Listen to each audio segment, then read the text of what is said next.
할렐루야. 예수님께서 부활하셨습니다. 아멘. 예수님께서 부활하셨습니다.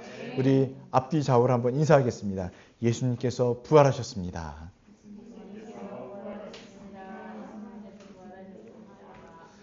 기독교 전통적으로 부활주일에는 이렇게 서로 부활의 메시지로 인사를 나눴다고 합니다. 우리에게도 이 부활의 기쁨과 소식이 정말 큰 은혜로 다가오게 될 줄 믿습니다. 아멘. 오늘 이렇게 예배가 좀 늦게 시작이 됐어요. 그 프리즘으로 영상을 중계해야 되는데 이게 안 되는 거예요. 그래서 구독을 안 해서 그런가 싶어서 급하게 11,000원으로 구독을 했습니다. 근데 막 인증도 해야 되고 막 복잡한 거예요. 이거 지금 영상 중계 안 하면 괴산점, 군산점 다 예배 못 드리잖아요. 그래서 막 급하게 찾았는데 결제 문제가 아니라 제목을 입력 안 해서 그랬더라고요. 가끔씩 이런 일이 벌어지는데 오늘이 그날이었어요.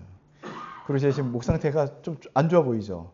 예, 지난 그 고난주간 연합 사경회 동안에 계속 찬양하고 힘썼더니 그 목감기가 와가지고 지금 계속 약물을요 과다 투약하고 있습니다.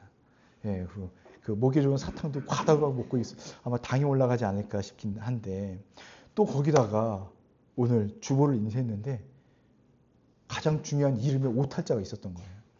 그걸 다시 또 인쇄하고 여러 가지 뭐 복잡한 이 예배를 방해하는 요소들이 강력했지만 그래도 부활의 아침에 이 예배 가운데 풍성한 은혜를 기대하고 소망하면서 다시 집중하고 마음을 다잡고 주님께 나아가는 시간이 되기를 바랍니다. 큰 은혜 주실 것입니다. 오늘 말씀은 굉장히 짧은데 이 세례와 관련된 말씀이잖아요. 예수님이 세례를 받으신 내용인데 이 세례를 받으신 것이 부활의 아침과 어떤 연관이 있는지 함께 살펴보려고 합니다. 간단하게는 이 세례는 죽는 거예요. 기본적으로 먼저는 죽음을 맞이하고 두 번째는 그 죽음에서 예수 그리스도의 부활하심을 따라 우리도 다시 부활하여서 새 생명을 누리는 그런 의미가 있습니다. 특별히 오늘 또 우리 이창조 형제가 학습식을 거행을 하는데 이 학습도 마찬가지예요. 세례받을 교육기간, 준비기간을 갖는 의미인 거예요. 그래서 어제 문답을 하는데 이미 이 세례 교인이다라는 생각이 들 정도로 믿음이 있고 예수 그리스도에 대한 확신이 있습니다. 이런 믿음을 점검하고 확인하고 그걸 교회가 공표하는 시간이 바로 세례를 주는 시간입니다. 그런데 왜 예수님께서 공생의 시작에 앞서서 세례를 받으셨을까? 이건 인간이 받아야 되는 세례잖아요. 예수님께서 왜 세례를 받으셨을까?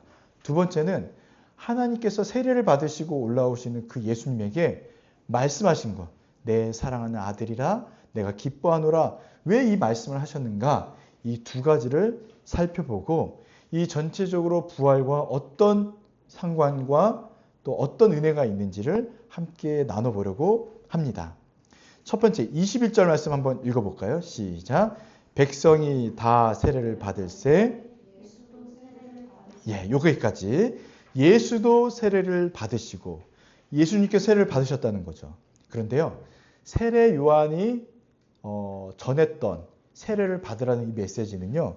굉장히 파격적인 메시지였어요. 어떤 거냐면 너희들이 유대인이라 할지라도 이방인처럼 회개하고 깨끗한 죄 씻음을 받아야 된다는 선포한 거예요. 받으라고. 그래서 뭐라고 합니까? 유대인들이 나올 때 이 독사의 자식들아 이렇게 말씀한 거예요. 그리고 회개에 합당한 열매를 맺고 속으로 아브라함이 우리 조상이라고 말하지 말아라. 돌들로 그렇게 하실 수도 있다. 그러니 회개하고 합당한 열매를 맺으라면서 독사의 자식들아 굉장히 강하게 파격적인 메시지를 선포했는데 지금 이런 메시지 가운데 누가 세례를 받으러 오세요? 예수님이 세례를 받으러 오셨다는 겁니다. 그래서 이 세례는 무엇인가 그 기원을 살펴보니까 구약에 있던 구약의 정결 예식의 뿌리를 두고 있어요. 정결 예식은 뭐냐면요. 쉽게 얘기하면 부정한 것을 떨쳐버려서 깨끗함을 얻는 예식입니다. 그래서 정결한 것과 부정한 것을 구분하여서 결국 어디로 목표가 있냐면 하나님의 거룩하신 성소로 나아가는 게 목표예요. 부정한 자는요, 나아가지 못하죠. 깨끗한 자는 나아갈 수 있는 이 영적 자격을 말하는 겁니다. 그런데 부정함은 주로 어디서 오냐면 죽음에서 와요. 그래서 시체를 만지거나 피를 만지거나 아니면 또 질병, 나병과 같은 이 피부병, 안 좋은 것들, 이런 것. 그 다음에 유출병, 이런 것들을 통해서 타락한 이 세상의 결과물과 관련되어 있는 것들이 다 부정함을 상징합니다. 그러니 이 정결 예식은 뭐냐면 내가 부정하게 됐을 때 이를 깨끗하게 씻어내는 예식으로서 죄로 오염된 상태에서 회복하는 것을 의미를 해요. 정결 예식에 사용된 방법과 수단이 세 가지가 있는데 첫 번째는 물, 두 번째는 희생 제물의 피뿌림, 피를 뿌리잖아요. 피뿌림이 있고 세 번째는 붉은 암송아지의 재, 이런 걸 사용한다고 합니다. 첫 번째 물을 사용하는 것은 어떤 거냐면요. 쉽게 얘기하면 깨끗이 씻어내는 거예요. 부정한 것과 접촉했을 때 몸만 씻는 게 아니라 옷도 빨고 몸도 씻는 가장 일반적인 정결 예식 방법이었습니다. 두 번째는요. 희생제물의 피뿌림이에요. 이거는 나병 환자나 제사장 위임식 등 중대한 부정에서 회복되어질 때 사용하는 것이 바로 피를 사용한 겁니다. 그래서 피를 뿌리는 거예요. 어떤 의미가 있냐면 피 흘림을 통하여서 죄 사함을 얻는 것. 오직 그리스도의 대속적 죽음을 예표합니다. 앞에서 얘기했던 물은 어떤 거냐면 성령의 사역과 관련이 있어요. 그래서 정결케 되어지는 깨끗이 씻는 의미가 있다면 이 피 뿌림은 그리스도의 십자가 대속의 의미가 강하게 있습니다. 세 번째는 붉은 암송아지의 재를 섞어 만든 물인데 흠이 없고 아직 멍에를 매지 아니한 암송아지를 다 태웁니다. 다 태우는 거예요. 온전하게 다 태웁니다. 심지어는 이 내장과 배설물까지도 다 태우는 거예요. 왜 그러냐면요. 우선 흠이 없고 멍에를 매지 아니한, 이것은 어떤 의미가 있냐면 새 속에 물들지 않은 온전한 존재로서의 희생제물을 얘기하는 거예요. 깨끗한, 새 속에 물들지 않은. 근데 그걸 다 태우는 겁니다. 네. 이것은요, 온전한 희생을 얘기해요. 온전한 희생. 모든 것을 태워서 나온 결과물로 정결 예식을 드리는 겁니다. 특별히 시체를 만져서 부정하게 된 경우에 이걸 사용하는데 사망 권세 아래 놓인 인간이 하나님의 방식에 의해서만 다시 생명의 공동체로 들어올 수 있음을 의미하는 정결 예식입니다. 그래서 이 예식들은요, 다 뭐가 됩니까? 부정함에서 깨끗하게 되는 곳으로 돌아오게 되는데 이것이 왜 후에 세례와 연결이 되냐? 세례도 마찬가지입니다. 어떻게 되는 거죠? 죽음에서 생명을 얻는 것으로 나아가기 때문이에요. 여러분, 홍해 도화 사건을 생각해 보세요. 홍해. 지금 이스라엘 백성들이 홍해 앞에 섰을 때 뒤에는 누가 따라오죠? 애굽의 기마병, 정예 부대가 따라와요. 여러분, 전쟁은요, 정말 지독하고 정말 파괴적이고 정말 괴로운 게 무엇이냐면요. 인류애가 없어요. 불쌍하고 안타까우니까 봐주는 게 없고요. 죽여야 내가 사는 거예요. 지금 애굽의 그 기마병들, 정예 부대가 오는 건 뭐냐면요. 이스라엘 백성들을 다시 잡아서 데려가려는 게 아니라 그들을요, 모조리 쓸어버리려는 거예요. 모조리 쓸어버리는 겁니다. 그러니 지금 죽음이 바로 앞에 왔어요. 이 상황에서 어떻게 해야 됩니까? 하나님께서 물길을 열어주시니까 그곳으로 들어간 거예요. 이게 영적으로는 물속으로 수장되는 의미가 있습니다. 물로 완전히 죽음으로 들어간 거예요. 그런데 하나님께서 물길을 열어주시니 어떻게 돼요? 다시 나오게 되면서 무엇을 얻게 됐어요? 죽음에서 생명을 얻게 된 거예요. 이게 세례라는 거예요. 세례. 세례. 그래서 부정한 자들이 이 하나님의 세례식, 하나님의 영적 세례식을 통하여서 하나님의 참된 백성, 그러니까 애굽의 사단의 종으로 있던 그들이 이 홍해 도화 사건을 통해서 이제 뭐가 됐어요? 참된 하나님의 백성으로 나아가게 되는 거예요. 그리고 어디까지 갑니까? 애굽 땅으로 돌아가면 안 되죠? 갑자기 애굽 땅이 나올 뻔했어요. 어디? 가나안 땅. 약속의 땅인 가나안 땅으로 나아가는 것. 이 의미가 바로 우리가 오늘 받는 세례의 의미입니다.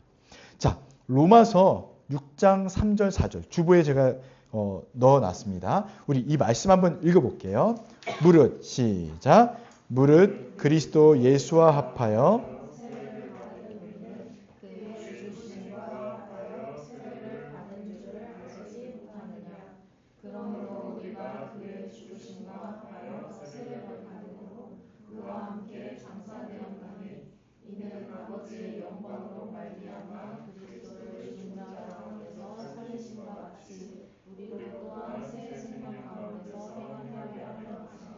아멘. 이것을 세례의 도식이라고 해요. 세례의 도식. 세례가 어떻게 진행되고 어떤 의미가 있는지. 말씀에 보면요. 그리스도와 합하여, 그리스도와 연합하여서 세례를 받는 우리가 어떻게 돼요? 주님의 죽으심과 함께 죽었고, 또 어떻게 해요? 주님의 다시 살아나심과 함께 새 생명을 얻어서 그 가운데 거한다는 의미의 말씀입니다. 그러니 세례는 뭐냐면 신자가 옛사람이 그리스도와 함께 물속에 장사되어 죽고 새 사람이 되어서 그리스도와 함께 다시 살아난 이 부활을 의미한다는 겁니다. 그러니 세례에는요, 죽음과 부활이 함께 있는 거예요.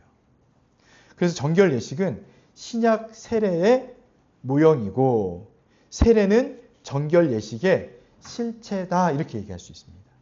그러니까 구약에서 이루어졌던 모든 정결 예식이 이 세례를 의미하는 거예요. 여러분 여기 세례 받으신 분 많죠? 이분들은요 다 이미 죽었다가 살아나 새 생명을 얻고 그리스도와 연합하여 살아가고 있는 것입니다.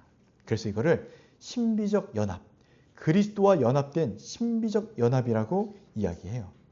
우리는 이제 세례를 받은 자들은요 그리스도와 완전히 연합된 존재라는 겁니다. 그래서 그리스도께서 오늘 부활하셨잖아요. 부활로 획득하신 이 구속의 효력을 연합된 우리도 그대로 적용받아서 우리도 부활을 할 수 있다는 것을 우리가 믿음으로 고백하고 또 한 가지는 거룩한 공동체로도 회복이 되어지는 거예요. 부정한 자가 그 공동체에서 떨어져 나가서 혼자 살았는데 우리가 이제 세례를 받음으로 그리스도의 부활과 이 모든 은혜로 말미암아서 어떻게 되냐? 거룩한 공동체로 다시 회복되어지는 것까지도 이야기를 합니다. 그래서 우리가 그리스도와 연합하여 새 언약 공동체로 살아가고 있는 것이죠. 이것을 확정하고 도장을 찍는 게 무엇이냐면 바로 세례예요. 세례. 세례 받으셨습니까? 세례. 여기 거의 다 세례 받으셨죠? 예. 이 도장을 받은 거예요. 받은 거. 그럼 옆에 사람 한번 보시겠어요? 이마에 뭐 보이세요? 빨간 인주 보이시죠? 도장. 이게 보이셔야 되는 겁니다. 예. 아직 안 보이시는 분들은 믿음이. 네. 그런데 여러분 궁금하지 않으세요? 이런 세례를 예수님이 왜 받으셨는가라는 거예요. 예수님이 왜 세례를 받으셨는가? 두 가지를 말씀드릴 수 있는데 첫 번째는 죄인을 대신하는 세례였습니다. 예수님은 죄가 없기 때문에 세례를 받으실 필요가 없는데 자신을 죄인과 동일시 하시기 위함이었던 거예요. 예수님께서 물속에 들어가심으로 어떻게 되셨죠? 죄인들의 죽음의 자리에 서신 거예요. 그리고 장차 이것은 어떤 의미가 있냐면 장차 겪으실 십자가의 고난과 죽음을 예표하시고 또 하나님의 모든 말씀에 순종하는 이 능동적 순종, 적극적인 순종의 시작이었다라는 것을 말해주고 있습니다. 그래서 언약의 대표자로서요, 마땅히 해야 할 회개와 순종의 의무를 대신 다 완수하신 거예요. 우리가 할 수 있습니까? 우리가 할 수 있었다면 예수님 안 오셨어도 되죠. 근데 우리는 죽었다 깨어나도 마땅히 해야 할 회개와 순종을 못하는 거예요. 그래서 예수님께서 대신 그 죽음의 가운데 내려가신 거죠. 그런데 거기서 끝나시지 않으셨죠. 이후에 어떻게 하셨습니까? 부활하셨어요. 왜 부활하셨을까요? 부활을 여러분 영원한 생명만 생각하지 마시고요. 한 가지를 더 생각해야 되는데 이 굉장히 중요한 의미인데 무엇이냐면 의롭다라는 확증을 받으신 거예요. 그러니까 죄가 있으면 부활할 수 있습니까? 없어요. 죄가 있으면요. 죽음에 묶여 있는 거예요.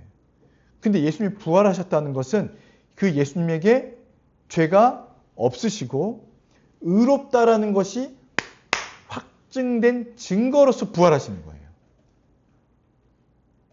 의로운 자는 부활할 수 있어요. 근데 예수님이 이 부활의 첫 열매가 되신 거예요.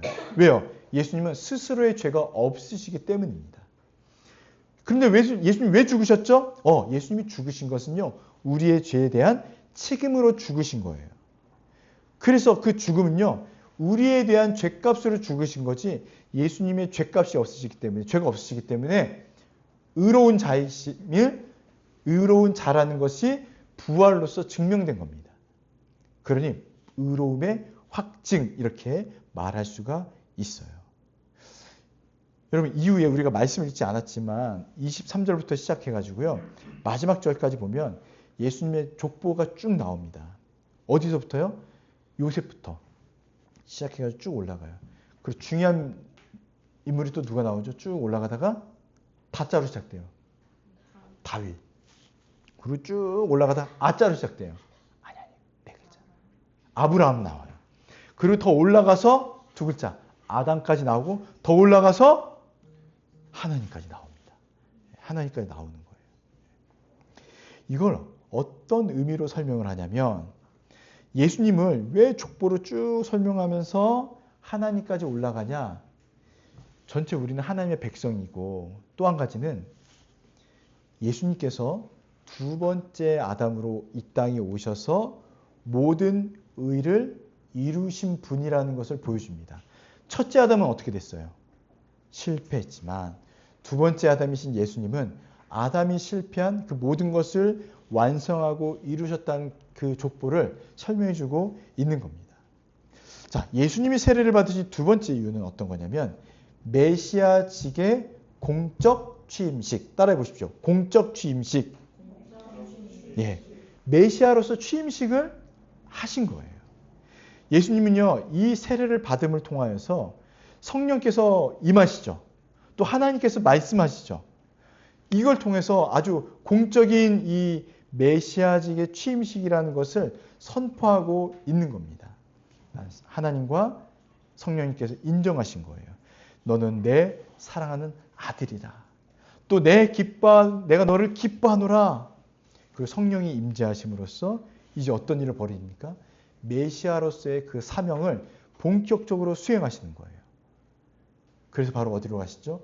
광야로 가시고 시험을 받으시고 또 공생애를 시작하시는 이 모든 3년의 사역을 시작하시는 겁니다.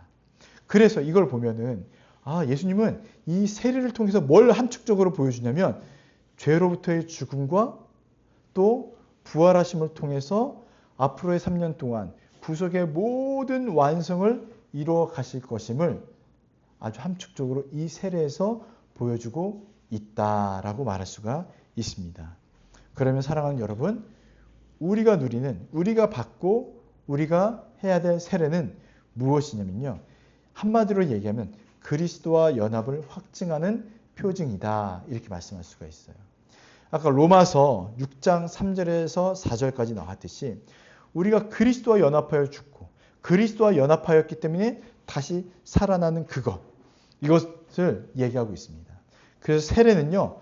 죽음을 공표하는 예식. 죽음을 선언하는 거예요. 부활은요. 생명의 실제적인 효력이 발생함을 맞이하는 것입니다.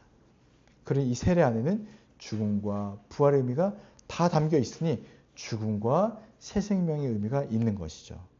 그래서 우리는요. 그리스도의 부활이 우리에게 그 실제적인 효력이 전가되는 법적인 근거로서 예수님의 부활을 기뻐합니다. 만약에 예수님만 부활하셨어요. 우리는 부활하지 못해요. 그러면 우리가 굳이 이날을 기뻐하고 환영하고 뭐 떡을 찌고 부대찌개 큰 상관없죠. 부대찌개를 먹고 오늘 알찜도 있나요? 계란 대신 우리는 이제 생선 알로 알찜을 먹고 축하하고 감사를 드릴 이유가 없는 거예요. 예수님만 부활하셨다면. 그런데 왜 우리가 이날을 기념하나 할 때는 그 부활이 누구의 부활이 되기 때문일까요? 우리의 부활이 되기 때문입니다. 여러분, 우리가 왜 주일날, 일요일날 예배드리는지 아세요? 하나님의 교회 안상홍 진흥회는 이걸 우리를 속이고 유혹하는 게 뭐냐면 안식일은 토요일인데 왜 일요일날 썬데이 뭐 태양신을 섬기는 그날에 예배를 드리냐 하면서 지금 온 교회는 다 잘못됐다. 사단의 교회다 하면서 우리를 이렇게 미혹하고 포교해요. 근데 여러분 잊지 말아야 될 것이 있습니다. 왜 우리가 일요일날 예배를 드리냐 할 때는요. 예수님이 부활하신 날이기 때문이에요. 일요일이. 그래서 우리의 매 주일 52주 주일 예배는요. 무엇을 고백합니까? 예수님의 부활의 은혜를 새 생명의 은혜를 고백하는 예배인 겁니다. 그러나 그 중에서도 특별히 1년에 하루의 날을 정해서 부활 주일로 섬기는 거지 우리의 모든 예배는 늘 부활의 예배인 것을 기억하시기를 바랍니다. 그렇기 때문에 이 부활의 은혜는요. 우리를 언약 백성이 되게 하신 것을 우리가 믿음으로 또 고백하는 겁니다. 사랑하는 여러분, 우리가 부활했기 때문에 이 부활 신앙을 믿기 때문에 새 언약 공동체로의 입교, 교회로 들어오게 된 것이고요. 이 언약이 성취됨을 믿음으로 고백하고 있는 겁니다. 그리스도와 함께 죽고 그분과 함께 새 생명을 얻은 이 모든 은혜를 풍성히 누리시기를 바랍니다. 아멘. 자, 두 번째는 22절 말씀인데 자, 21절에 기도하실 때부터 22절까지 함께 읽어보겠습니다. 시작. 기도하실 때에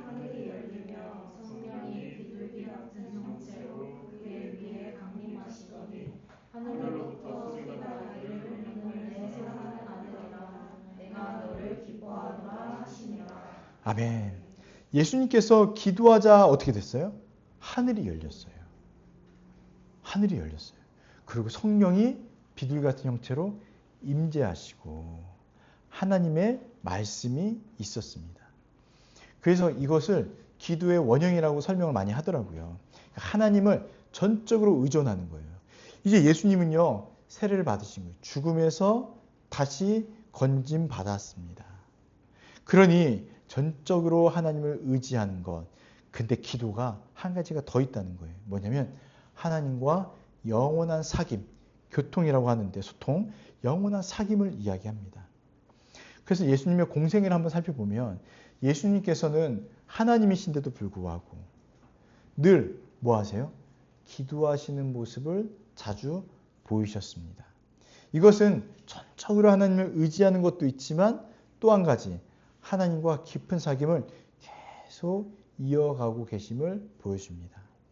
그래서 저와 여러분의 기도도 하나님을 전적으로 의지하는 것도 있지만 하나님과의 영적인 사귐, 아버지와 아들의 그 관계 속에서의 사귐과 대화와 소통과 나눔이 기도에 또한 측면이 있다라는 걸 기도하시고 여러분 하나님께 마음껏 기도하세요. 그러면 어떻게 됩니까? 하늘이 열리고 하나님께서 우리에게 응답하시고 말씀해 주시는 이 은혜를 누릴 수가 있습니다. 이 모든 게 다 예수 그리스도의 부활로 이루어진 그리스도의 신비적 연합에 의해서 나타나는 것입니다. 그런데 이때 성령께서 임하신 거예요. 성령께서 임하신 것은요. 단순한 것이 아니라 이제 메시아로서의 그 직무를 수행할 수 있는 권능을 부여해 주신 것입니다. 구약에 예언되어 있죠. 기름 부음 받은 자가 메시아다. 기름 부음 받은 자. 그런데 지금 예수님께서 무엇을 받으셨어요? 성령의 기름 부음을 받으신 거예요. 그래서 기름 부음 받은 자, 메시아의 삼중직 뭐가 있습니까? 왕, 제사장, 선지자적인 그 역할과 직무를 다 부여받고 이제 그것을 실제적으로 시행하시는 그 일들을 앞으로 행하시게 됩니다. 그런데 하늘에서 소리가 들렸어요. 어떤 소리죠? 너는 사랑하는 아들들이 아니라 아들이라 이 메시지가 선포되었습니다. 여러분 이것만 놓고 보면 하나님의 마음이 느껴지시죠. 하나님께서 예수님을 정말 사랑하셨구나. 그런데 이 말씀도 구약에서 예언되어 있던 예표되어 있던 말씀입니다. 시편 2편 7절 10절 그리고 이사야서 42장 1절. 자, 이것도 제가 기록해 놨는데 시편은 제가 기록하지 않았어요. 너는 내 아들이라 오늘 내가 너를 낳았도다. 여러분 이거 찬양 기억나지 않으세요? 너는 내 아들이라 오늘날 내가 너를 낳았도다. 이 찬양 하실 때마다 어떤 마음이 드셨습니까? 그래 맞아 나는 주님의 참된 아들이야. 참된 딸이야. 언제나 변함없이 가사가 흐름이 뭐였죠? 너는 내 아들이라 이렇게 하면서 정말 부를 때마다 맞아 내가 주님의 귀한 아들이야. 내가 주님의 귀한 딸이야. 라는 마음을 가지셨을 텐데 전혀 그런 내용의 말씀이 아니에요. 너는 내 아들이라 오늘 내가 너를 낳았다. 이 말씀은요. 메시아가 온 세상을 다스릴 합법적인 왕이심을 선포하는 대관식의 핵심 문구입니다. 예. 우리를 얘기한 게 아니에요. 예수님을 얘기하는 겁니다. 그래서 어떤 거냐면 하나님께서 세우신 이 왕, 내 아들은 원수들의 대적에도 반드시 승리할 것이고 모든 사탄의 세력을 그 권세를 꺾어서 왕으로서 세움받을 것임을 확증하는 이 대관식의 말씀인 것입니다. 그래서 여러분 이제 앞으로 이 찬양 하실 때 우리 예수님이 그런 분이구나. 우리 예수님이 참된 아들이시구나. 그런데 나에게도 그 은혜를 주셔서 나를 아들 삼아 주셨구나. 이렇게 가야 되지. 다이렉트로 맞아 내가 하나님의 아들이지. 내가 하나님의 참된 딸이지 하면은 예수님 건너뛰는 거예요. 그러시면 안 된다는 말씀입니다. 그래서 너는 내 아들이라. 내 아들이라. 내 아들. 이건 예수님께 주신 말씀이시다. 그런데 이사야서 42장 1절에서 또 7절까지의 말씀 보면요. 어떻게 시작하죠? 내가 붙드는 나의 종 이렇게 얘기하잖아요. 그래서 이사야서 42장을요. 고난받는 종의 선포라는 말씀을 합니다. 고난받는 종이에요. 그냥 종이 아니고요. 고난받는 종이에요. 3절 보실래요? 상한 갈대를 꺾지 아니하며 꺼져가는 등불을 끄지 아니하고 진실로 정의를 시행할 것이며 누가요? 고난받는 종이. 고난받는 종이 상한 갈대 꺾지 않으시겠대요. 꺼져가는 등불도 끄지 않으시겠대요. 그러면서 6절, 7절 같이 한번 읽어보겠습니다. 시작. 나 여호와가 의로 너를 불렀은즉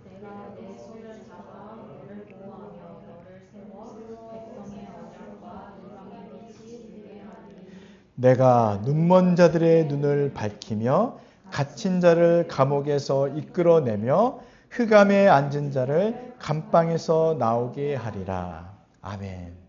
이 사역을 위해서 예수님께서요. 고난을 받으시는 종으로 우리에게 오셨다라는 메시지인 거예요. 예. 이것을 선포하고 있습니다. 그래서 내 사랑하는 아들아 또 내가 너를 기뻐한다 이렇게 말씀하신 거예요. 그러니 메시아는요. 종의 형체로 오시고 구속사역을 끝까지 이루셔야 되는 겁니다. 끝까지 이루셔야 되는 거예요. 내가 너를 기뻐한다. 내가 너를 기뻐한다. 이것은 약속을 성취하시러 가는 내 사랑하는 아들에게 던지는 메시지예요. 그리고 이 말씀은 하나님의 도장. 이 예수는 내 아들이다. 그리고 고난받는 종으로 백성들을 구원할 종으로 내가 보냈다. 내가 보냈다. 이것을 기뻐한다라는 아주 확증의 말씀이신 겁니다. 그런데 여러분, 예수님이 걸어가신 그 길 어떻습니까? 평탄한 길일까요? 아니요. 아주 고난의 길을 걸어가시는데 그것을 기뻐하시는, 그 길을 걸어가시는 아들을 기뻐하신다는 게 이해가 되세요? 이해가 되세요? 네. 잘 이해가 안 될 것 같아요. 아들을 사랑하는 그 아버지의 마음, 또 어머니의 마음을 한번 상상해 보십시오. 그 아들이 아버지의 말씀에 순종하여서 십자가 죽음의 길을 걷기 시작하는데 어느 부모가 그것을 기뻐할까요? 어느 부모가 기뻐할까요? 우리 이제 자녀들을 군대에 보낸다고 생각해 보세요. 네, 군대에 보낸다고 생각해 보십시오. 저는 이제 가은이, 강유가 있고 또 군대를 다 보내신 것 같고 누구를 보낼까요? 주은이, 주빈이 둘 중에 한 명 보내죠. 주빈이. 네. 주빈이를 군대에 보낸다고 생각할 때 마음이 어떻겠어요? 기쁘세요? 내 자식이 드디어 고난의 길을 가는구나. 아니요. 사람들은 대부분 그러지 않을 것 같아요.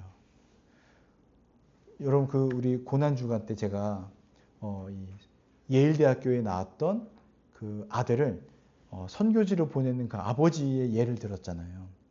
아버지의 마음이 어떨까요? 아니, 굳이 가지 말고, 굳이 그 길을 걷지 말고 더 좋은 거, 더 많이 할 수 있는 일들이 있잖아. 내 회사를 물려받아서 차라리 그걸 헌금을 해.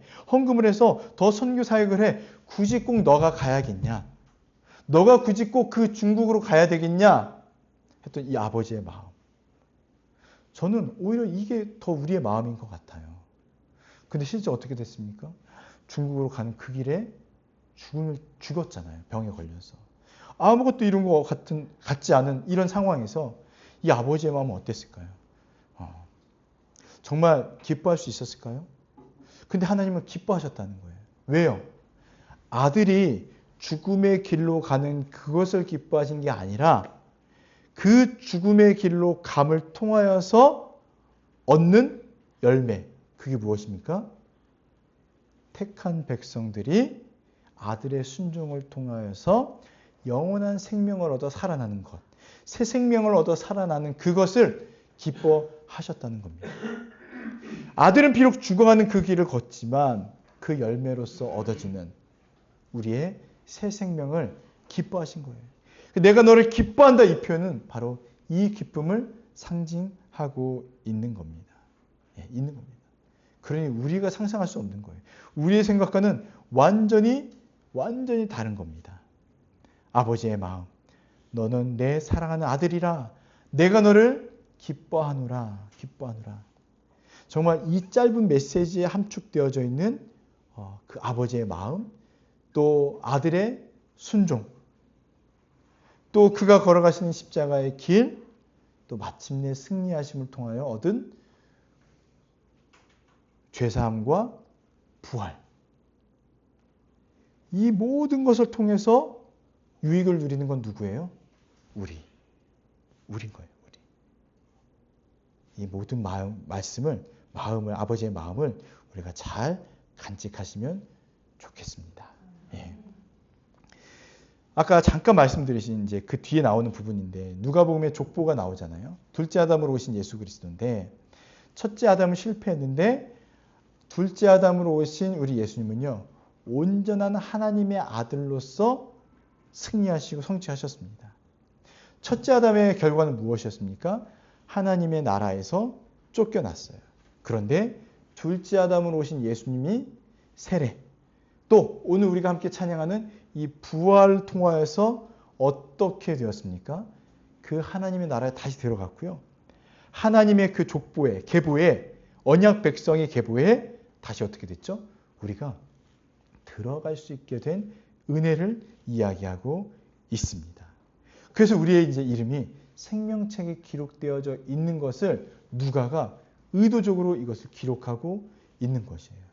그러니 여러분, 오늘 우리는 예수님의 세례에 관련된 말씀을 보지만 부활과 함께 연합하여서 보면 정말 큰 은혜를 우리가 누리고 있다라는 것을 말씀을 드릴 수가 있습니다. 자, 그럼 이제 묵상과 적용으로 부활과 연계하여서 어떤 은혜가 있는지 한번 살펴보겠습니다. 다시 한번 말씀드리지만 세례의 사역은 그 시작이 바로 죽음이었어요. 죽음을 전제하는 겁니다. 죽음을 전제하고 이 죽음 이후에 새 생명을 얻은, 옛사람은 완전 죽고 새 생명을 얻음으로써, 의를 전가받음으로써 우리도 어떻게 됨을 얘기하고 있습니까? 부활할 수 있음을 이야기하고 있습니다. 그래서 성부는 예수님께 내 사랑하는 아들이다, 내 아들이다 이렇게 말씀하신 거예요.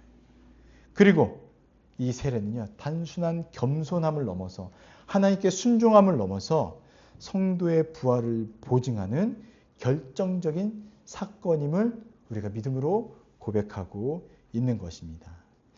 이러한 세례와 부활이 우리에게 어떤 메시지와 은혜를 주냐? 첫 번째는요, 내가 너를 기뻐하노라, 내가 너를 기뻐하노라는 예수님뿐만이 아니라 저와 여러분에게도 주시는 하나님의 음성이다라는 것입니다. 그리스도 안에서 여러분, 하나님은요, 우리를 그리스도 안에서 동일하게 보십니다. 그러니 어떻게 해요? 동일하게 우리를 보시면서 기뻐하신다는 것을 기억하시길 바랍니다. 부활은 하나님의 사랑받는 아들, 또 사랑받는 딸이라는 그 신분을요, 최종적으로 확증해 주신 거예요. 그리스도와 연합된 성도는 부활하신 주님을 바라보면서 이렇게 고백합니다. 나도 이제 하나님의 사랑받는 아들이요 딸입니다 라는 걸 고백하는 겁니다. 이걸 고백하는 거예요.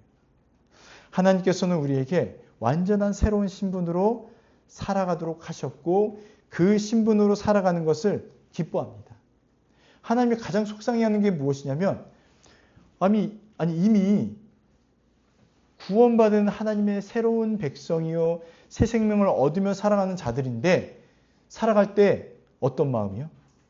옛 사람처럼 살아가는 것, 옛 사람의 마음으로 살아가는 것, 아직도 억눌려 있고 아직도 이 종의 모습으로 살아가는 그것을 안타까워하시는 거예요. 하나님께서 우리에게 기뻐하시는 건 뭐냐면 새 생명으로, 새로운 하나님 나라의 백성으로 그 신분에 맞게끔 살아가는 것을 정말로 기뻐하신다는 겁니다.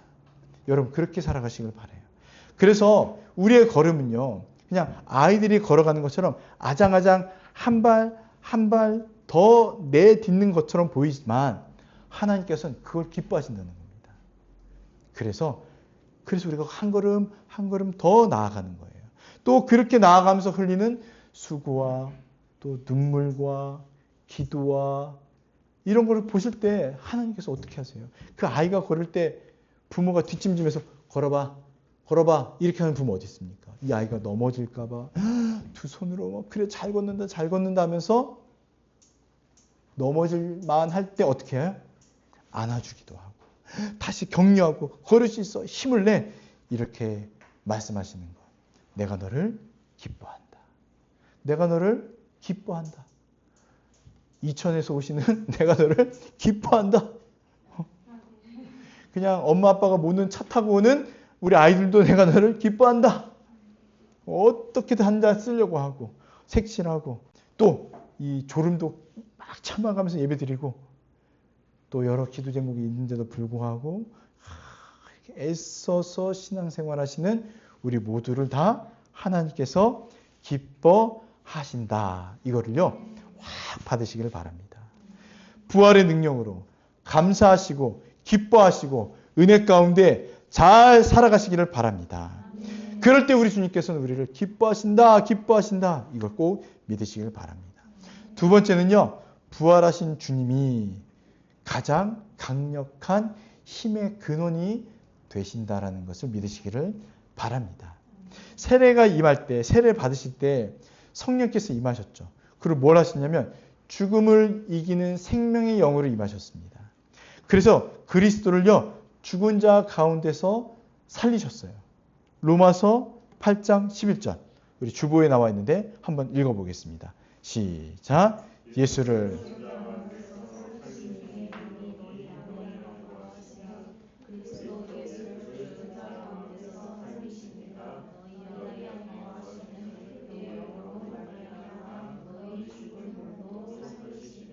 네. 사도 바울이 뭘 얘기하냐면요. 예수를 죽은 자 가운데 살리신 이가 바로 성령이다. 이 말씀하시는 거예요. 그의 영으로 말미암아 또 누구도 다시 살아요? 너희 죽을 몸도 다시 살리시리라. 성령께서 이 사역을 하신다는 겁니다.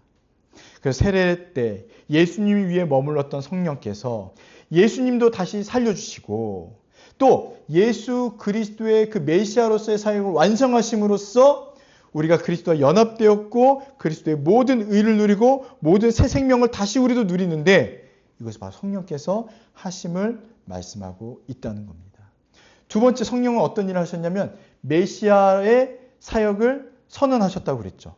왕, 선지자, 제사장의 기름 부음을 하신 거예요. 그리스도의 부활은요, 이 세 가지 직무의 완성과 승리를 말씀하고 있습니다. 그래서 오늘 우리에게도 그리스도를 죽음에서 살리신 성령께서 우리 안에 거하시면서 우리도 부활하여 영원한 생명을 누리게 하시고, 아멘, 아멘이시죠? 두 번째는 주님은 무덤에 갇히지 않으시고 부활하셔서 지금 어디 계세요? 하늘 보좌에서 온 우주와 온 하늘의 모든 땅과 모든 하늘을 통치하시는 전능하신 주님으로 그 통치를 구체적으로 우리에게 적용하고 계시다는 것입니다. 그래서 부활하신 예수님을 믿는 우리는요, 지금 온 우주를 통치하시는 그 예수님의 통치 아래에 있는 거예요. 어떻게 통치하십니까? 부활하신 주님은 우리를 위해 기도하시는 제사장으로서, 또 말씀으로 가르치시는 선지자로서, 그 백성들을 샬롬 가운데 거하게 하시는 왕으로서 지금 우리를 다스리고 통치하시고 이끄시고 계심을 믿음으로 고백하는 겁니다. 그래서 부활하신 예수님이 왜 우리에게 실질적인 힘이 되냐라고 할 때는 그 통치가 우리의 삶에서 구체적으로 이루어지고 있기 때문인 줄 믿습니다. 여러분, 이것을 믿으셔야 돼요. 아, 오늘 주님이 나의 기도를 들으시는구나, 제사장. 오늘 주님이 나에게 말씀하시는구나, 선지자. 오늘 주님이 나에게 샬롬을 주시는구나, 통치하시는구나, 왕으로서의 예수님. 이걸 다 믿으시는 겁니다. 그래서 세례를 받는 자는, 또 이것을 기대하고 소망하는 자는 미래의 부활 생명을 오늘 가지고 와서 오늘을 살고 있는 것이죠. 할렐루야. 예. 그래서 오늘을 사는 여러분, 우리는 부활 생명으로 살아가고 있음을 믿으시길 바랍니다. 그래서 죽음도 고난도 두렵지 않고 오늘을 힘있게 살아갈 수 있는 근거가 되어지는 겁니다. 할렐루야. 마지막 세 번째, 예수님의 세례와 부활은요, 우리에게 완전히 새로운 신분을 주셨습니다. 새 창조의 삶을 주셨습니다. 신분적 변화, 이게 어떤 거냐면 죄의 육신이 무력화됐어요. 다시는 이제 죄에게 종 노릇하지 않습니다. 예수님이 십자가에 못 박히신 목적은 무엇이냐면 우리의 옛사람이 완전히 죽어지는 거예요. 옛사람을 완전히 죽이는 것입니다. 부활하신 이유는요, 죄의 책임을 다 지셨고 더 이상 죄가 없음을 증명하는, 이제 완전히 의롭게 되어졌음을 선포하는 겁니다. 그 결과 죄의 몸이 죽어 다시는 죄에게 종노릇하지 아니하려 함이라, 이렇게 선포하신 거예요. 이것을 믿는 저와 여러분, 우리도 똑같습니다. 죄의 몸이 죽었습니다. 그래서 다시는 죄에게 종노릇하지 아니하는 새로운 신분과 정체성을 얻게 되었음을 여러분 믿으시기를 바랍니다. 그래서 이제 신자는요, 죄의 세력으로부터 완전히 해방되어진 존재라는 거예요. 사랑하는 여러분, 여러분들은 어디 지자체의 시민이십니까? 저는 인천이에요. 우리 유인성 성도님은 경기도시죠. 또 서울, 경기도. 다양하게 있잖아요. 제가 생각을 해봤어요. 제가 집은 인천이니까 인천 시민인데 제가 지금 서울에 와 있잖아요. 그럼 서울에 왔으니까 제 시민권이 바뀔까요? 서울 시민권으로 바뀔까요? 아니요. 바뀌지 않아요. 바뀌었으면 좋겠는데 안 바뀌어요. 서울은 혜택이 더 좋더라고요. 뭐 다둥이 주차 할인도 되고 인천은 아직 주차 할인 그런 게 없습니다. 혜택이 너무 좋은데 바뀌지가 않아요. 여전히 저는 인천 시민인 거예요. 이걸 영적으로 말씀을 드리면 여러분은 어느 나라 시민권을 갖고 계십니까? 하나님 나라, 천국 시민권을 갖고 계세요. 그러면 여러분이 이곳에 있던 이곳에 있던 저곳에 있던 아무 상관없이 어느 나라 시민이에요? 하나님 나라의 시민인 겁니다. 그리고 하나님 나라의 시민권, 그 모든 혜택과 권리와 복이 여기에 거하든 저곳에 거하든 이곳에 거하든 사라지나요? 사라지지 않는다는 거예요. 심지어 우리가 죄 가운데 거해 있을지라도 그 시민권과 효력과 복은 사라지지 않습니다. 그렇기 때문에 사단이요, 우리를 얻지 못하는 거예요. 새 생명을 얻고 새 신분을 얻은 저와 여러분을 어떻게 할 수 없는 겁니다. 대신 하나님께서, 예수님께서 기도하시겠죠. 제사장의 기도를 드리시겠죠. 눈물로 기도하시겠죠. 어떻게? 그 죄 가운데 벗어나도록. 낙심 가운데 거해 있습니까? 하나님, 저는 왜 하나님 나라의 복을 못 누리는 것 같습니까? 이렇게 기도할 때에도 예수님께서는 제사장의 눈물로 기도하시는 거예요. 그리고 선지자의 말씀을 주시는 겁니다. 너는 하나님 나라의 백성이요, 내가 기뻐하는 자다. 힘을 내라. 다시 돌아와라. 그럴 때 우리는 탕자처럼 다시 아버지께 돌아오는 그 은혜를 누리고 있다는 겁니다. 더 이상 우리는 죄의 종이 아닙니다. 더 이상 우리는 죄의 종이 아닙니다. 아멘. 더 이상 우리는 죄의 종이 아니라 하나님 나라의 백성입니다. 이것을 그리스도의 부활로 설명하면 영원한 생명을 얻은 자, 영원한 신분을 얻은 자, 영원한 이 복과 은혜를 우리에게 적용한 것이 바로 그리스도의 십자가의 부활인 것을 믿으시기를 바랍니다. 그래서 청교도들은 이 부활을 어떻게 설명하냐면 옛 질서의 종말이자 새 창조의 시작이다 이렇게 얘기했어요. 옛 질서의 종말. 옛 질서는 무엇입니까? 사단의 종노릇하던 그 질서는 이제 끝났다. 이제 새로운 창조의 시작이 열려졌다라고 보았습니다.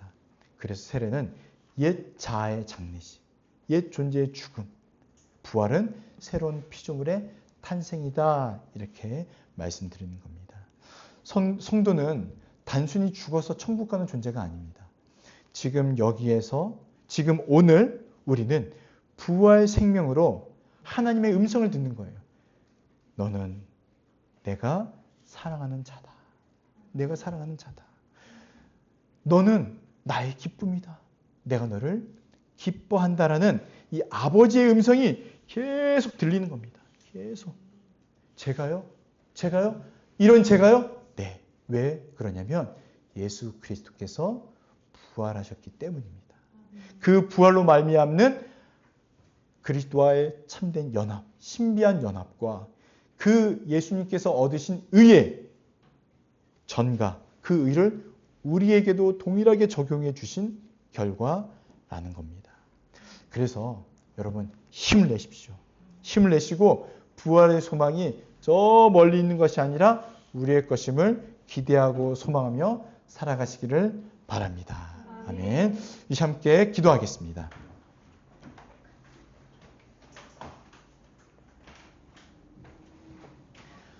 먼저는 그리스도와 함께 죽고 사는 삶을 살게 하여 주시옵소서. 그리고 하나님의 사랑을 받는 자녀로 확신하게 도와주시옵소서. 뇌 귓가에 아주 또렷이 들리게 도와주시옵소서. 너는 내 사랑하는 아들이다.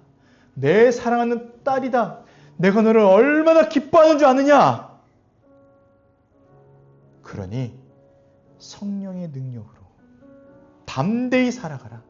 하나님의 백성, 내 사랑하는 아들, 내 사랑하는 딸로서 담대히 이 세상을 살아가라. 주님 힘을 주시옵소서. 이 말씀을 믿음으로 살아가게 도와주시옵소서. 우리 주여 한번 외치고 함께 기도하겠습니다.